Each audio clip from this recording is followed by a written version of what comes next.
So today we are talking about cyber or digital literacy. So from the word literacy, it is the ability to read and write. So what is cyber literacy, Madiay? So let's have cyber literacy. Cyber literacy is the best defined as understanding where to go on the internet to find reliable and correct information. So it focuses on assisting students in locating relevant resources and avoiding inaccuracy. So cyber literacy it focuses on assisting students in locating relevant resources. So for example, tagatag assignments na itong teacher na mobile sa og research article nga ipas na ito niya. So ang atong buhaton ay mamita ta sa internet og reliable og accurate na research. So for example, atong gamiton kay edu.com. So edu na represent siya sa education or gov. Pwede sa gamiton na ito ang gov, government. So pwede sa kanang mga news patrol. Kanang example is ABS-CBN. So nasa na siya sa internet live. Sa gina sa there is one na to sa kuala sa JB. So pwede sa nila ito makita o relevant information. So sa kuala sa digital literacy class, it is the ability to live, learn, and work in a society where communication and information access are increasingly facilitated by digital technologies such as the internet, social media, and more mobile devices. So, this is a digital literacy. So, nakafocus din siya sa kung saan na ito paggamit ang mga digital tools such as Facebook, sa pana, like sa mga Google Docs, sa panadira, para sa classroom na to, Google Classroom. So, nakakuha din na siya nabas ng place kung saan na to siya paggamit sa atong everyday life. So, balik ka dali class. So, unsa man yung nasabi sa cyber or digital literacy? So, ano ni siya no, ang cyber literacy ay nakafocus din siya kung asa ta mga reliable information sa internet and ang accurate. So, well, ang digital literacy kay kung saan paggamit nato ang digital tools para sa Facebook, mga messenger or daghan pa. Okay. Start. So these skills include number 1, handling different devices and operating systems. So this involves being able to use variable types of digital devices like computer, tablets, and smartphones, and also understanding on how different operating systems work, such as MacBook, iOS, and Windows. Then next is navigating through various online platforms. So navigating through various online platforms this skill is about efficiently using different websites and applications such as social medias, e-commerce platforms or sites, and online services. Then next is understanding how the digital world works. So, understanding of the internet, digital communication, and how data is shared and stored online. So, kani siya makita kung saan na to pagkuan sa technology bitaw, sa technology nga kung unsa siya pagkuan sa technology, unsa siya paggamit. Then number 4 is using technology creatively and innovatively to solve problems. So this involves leveraging digital tools and technologies to come up with creative solutions to challenge. So, harino ko na kung saan mo paggamit sa technology nga dapat siya creative and innovative to solve any problems. Then number 5 is identifying information within different types of media. So, this skill is about being able to find and recognize relevant information across various media formats and such as such as text, images, videos, and audio. Then 6 is evaluating digital resources critically. Evaluating digital resources critically this involves assessing the credibility of accuracy and relevance of digital content. It includes checking the sources of information, understanding biases, and distinguishing between reliable and unreliable information. Like, ano yung makuha nga kanang tinuod or kanang mga fake news or tinuod na mga panghitabo about sa digital world or sa technology.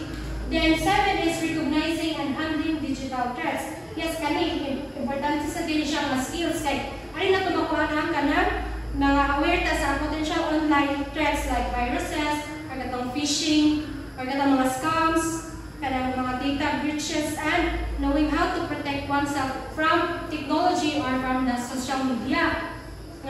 Kanang like para tong sa kanang living IT era na ito naman, natay rules nga kanang mga nitiket sa saan na pagkuha sa social media or bisag asa basta involved sa technology or sa digital world.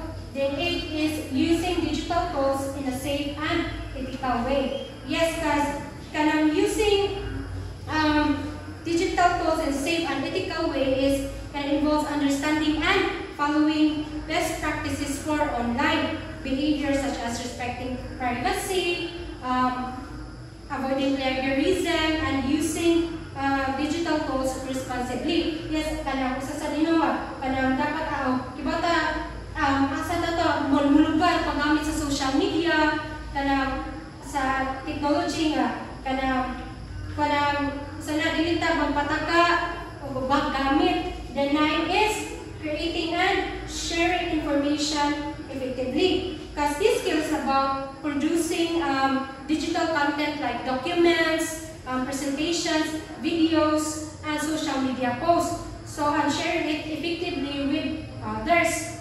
Kanang di na bitaw ta mag-listen o create o share sa information. Kanang lahos-lahos na ba kita ra ang tanan, di na kita mag-listen bitaw, and it includes understanding the tools and platforms available for content creation and distribution, as well as knowing how to engage with an audience online. And that's all for digital capabilities. It is the abilities and the attitudes that individuals and organizations must possess in order to survive in the modern world. So, digital literacy enhances employability by demonstrating adaptability, independent learning, and ethical technology use, making individuals valuable assets in the modern job market. So, dili sa digital capabilities, if you are a digital literate person, is naa kay mga potential na makuha gani or maka-benefit nimo. For example,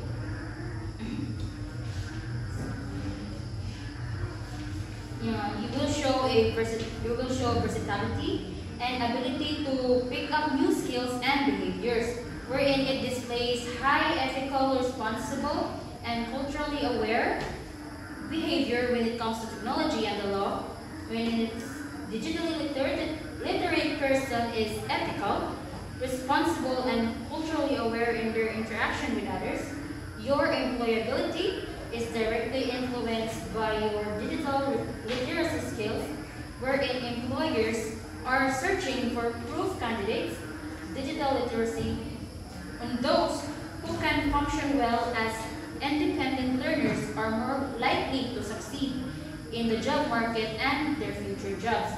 And dili kita is dili makita ang gist nga 6 elements sa digital capabilities, wherein kung na kay ICT proficiency is makuha ni mga information, data and media literacies, digital creation, innovation and scholarship, communication, collaboration and participation, and lastly is the digital learning and development.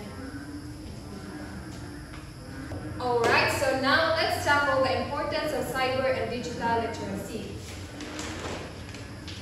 So digitally literate students understand how to locate and they understand how to develop, communicate, and distribute digital materials. Students who are developing digital literacy skills understand the fundamentals of internet safety, such as choosing strong passwords. So diba, the word literacy itself, it refers to the reading and writing abilities. But when we add the word cyber before it, may siyang cyber literacy, it incorporates more meaning. It defines the capacity to use the computer technology successfully while understanding the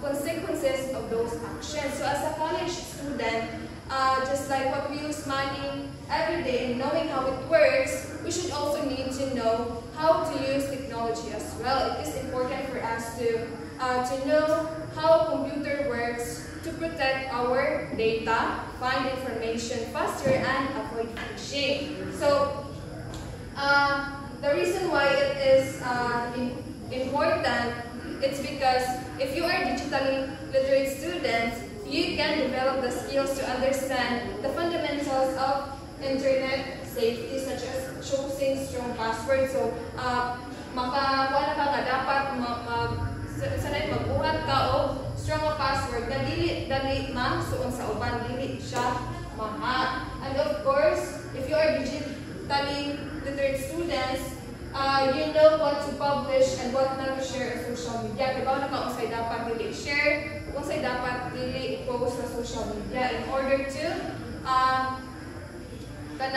to maintain your digital identity in good shape. And also, one of the advantages sa